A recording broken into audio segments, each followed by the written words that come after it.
9번절입니다. 6월 초순이 됐는데 벌써 이 낮에 그 온도가 한 여름날의 온도와 비슷합니다. 35도. 아마도 올 여름에는 한 40도가량 나가지 않을까 생각을 합니다. 이제 여름을 타지 않는 저와 같은 사람은 뭐 버틸 수도 있겠지만은 이 여름을 타는, 그야말로 더위를 타는 분들에게는 정말 지옥이 따로 없죠.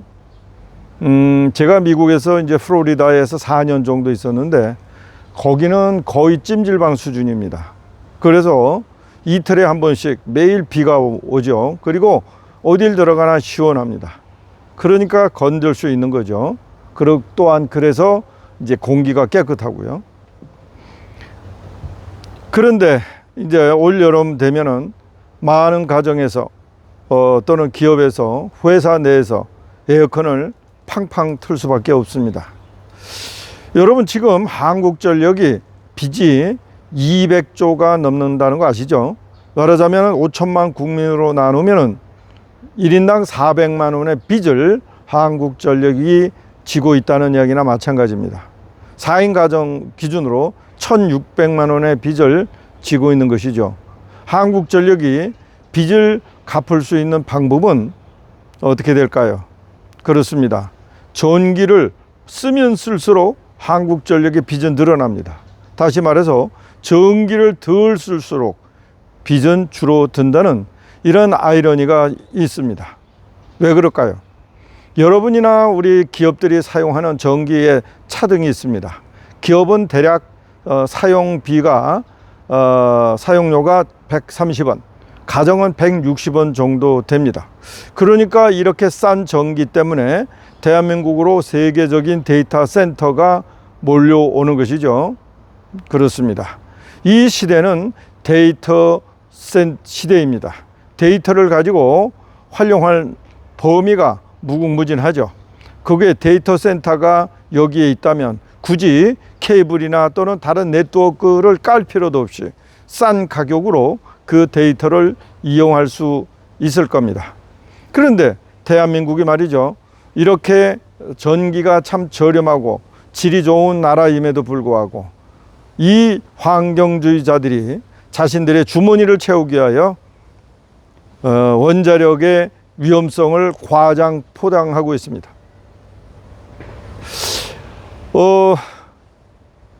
원자력의 원가는 지금 60원이 안 됩니다. 킬로와트당.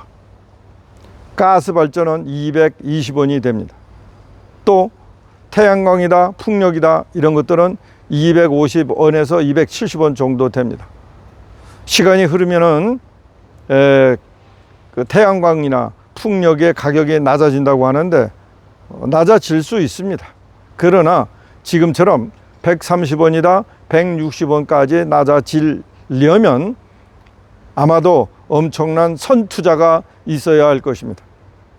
문제는요, 이 태양광을 그렇게 무지막지하게 설치를 했지만 문재인 시절에 말이죠. 그렇지만 지금 우리 실생활에 태양광이 적용되는 건 10%가 안 됩니다. 왜냐하면 생산된 전기가 가정에 또는 기업에까지 도달하지 못한다는 얘기죠. 그냥 현장에서 그냥 생산만 하고 있는 것이죠. 이 생산되는 전기를 제대로 보내려면 첫 번째는 전송로가 필요하고요. 두 번째는 이 여름날 같은 경우에 과잉 생산되는 전기를 저장할 수 있는 소위 말해서 전력 저장 장치 ESS라는 장치가 필요합니다. 그런데 이 ESS 즉 전력 저장 장치가 엄청나게 비쌉니다. 고가입니다. 발전소 하나 설치하는 거하고 비슷한 뭐 4, 5천억 정도라고 하니까 그럴 바에야 가스 발전소 하나 설치하는 게 낫다고 보는 것이죠.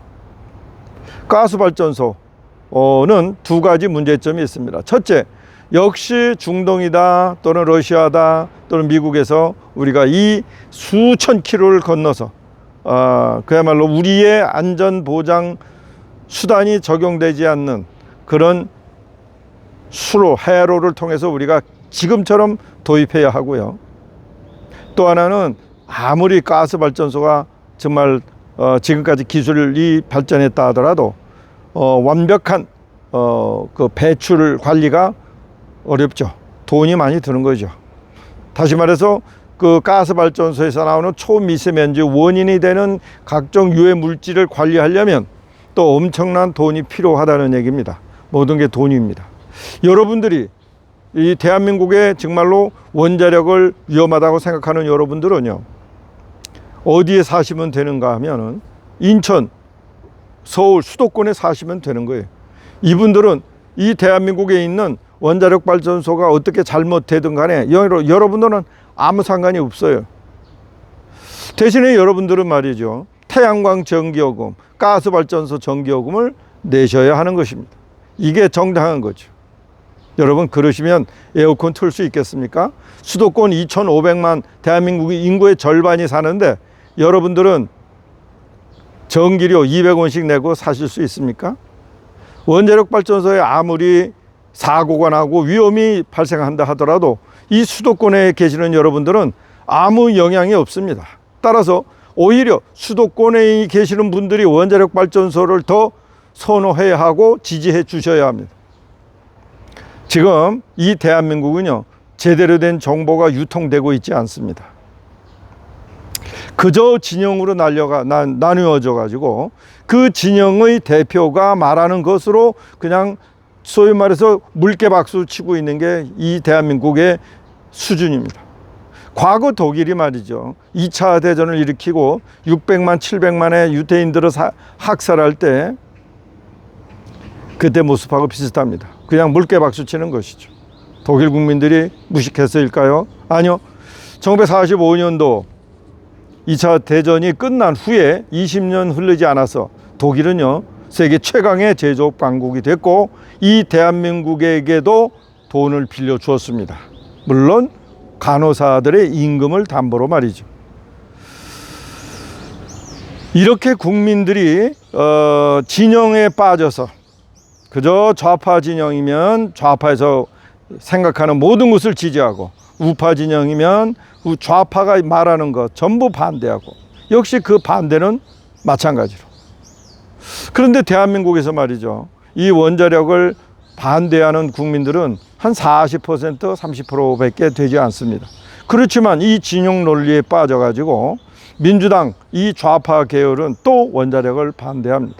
저들은요, 민주당이 정권을 잡든 말든 상관하지 않습니다. 그런데 이 대한민국의 100년 대계를 생각한다 해 본다면 절대로 건드려서는 안 되는 몇 가지가 있습니다. 그 첫 번째가 바로 이 전력 문제인 것 같습니다.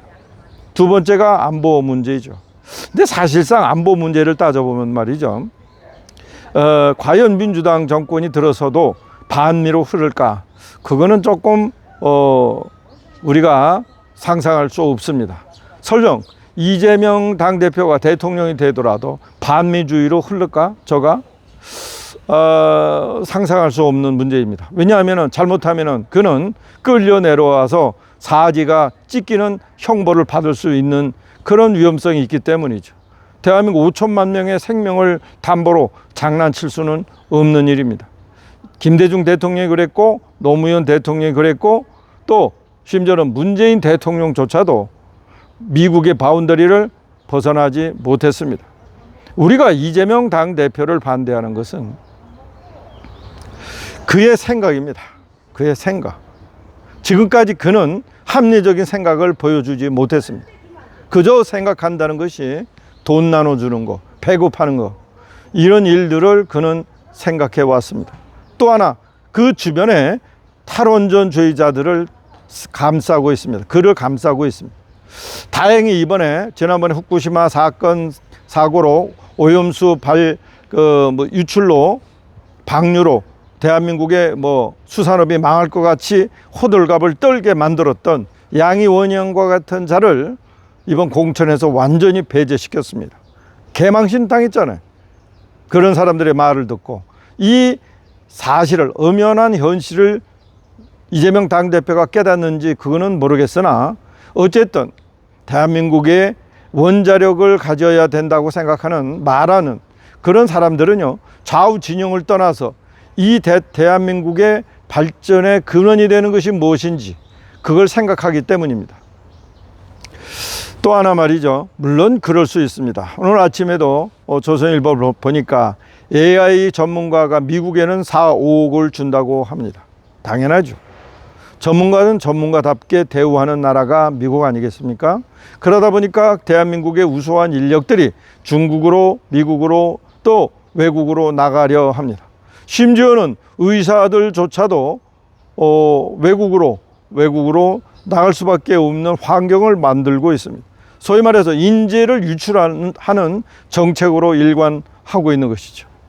대한민국을 이끄는, 아니 어떤 사회든지 이끄는 두 가지 부류가 있습니다. 하나는 법조인, 하나는 의사들이죠.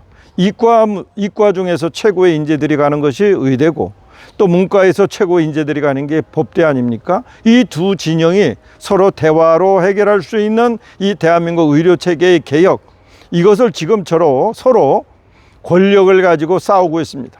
자존심이 걸린 문제인 것 같아요. 이걸 지금 또 의사들을 1000명을 리베이트라고 해가지고 모욕을 주고 있는 이 윤석열 정권 용서할 수가 없습니다, 이제. 그 알량한 검찰 권력을 가지고 이 대한민국 세계 최고의 의료 체계를 유지하는 의사들을 또 후려 패고 있습니까? 형편없는 자들입니다. 그런데 또다시 국민의힘에 또 검찰 출신을 앉혀요. 망하려고 작정한 거죠. 왜 망할까? 국민의힘이 망하는 방법은 두 가지. 국민의힘 스스로 망하든지 아니면 정말로 민주당으로 이번에 가든지. 전문가들이 그럽니다. 다 차기 지방선거는 서울이고 뭐고 전부 또 민주당 판이 될 거라고. 의회도 마찬가지. 그러니까 국민의힘에서 시장을 할 이유가 없는 거죠. 재미가 없으니까. 그러니까 그냥 의욕적으로 다음 시장 선거에 나갈 수 있는 사람들이 없을 수 있다는 얘기입니다. 이 대한민국이요, 이렇게 흘러가고 있습니다. 국민의힘을 먼저 망가뜨려야 돼. 그래야 보수우파가 사는 거예요. 왜냐? 국민의힘은 보수우파, 이 대한민국의 진정한 보수우파가 아니기 때문에.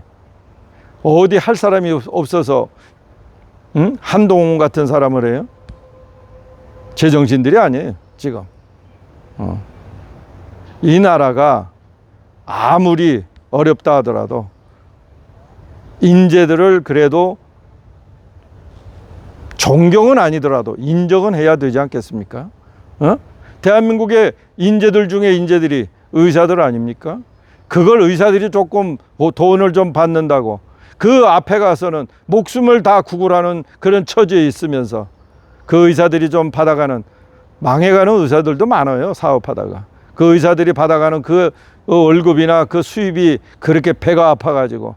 변호사들은 말이야, 이번에 한 건에 20억 30억, 제가 아는 선배도 말이에요, 공안부장 거치고 1년 2년 안에 4, 50억을 벌어가지고 심지어는 공직에 나오지도 못한 그런 사람들이 많아요.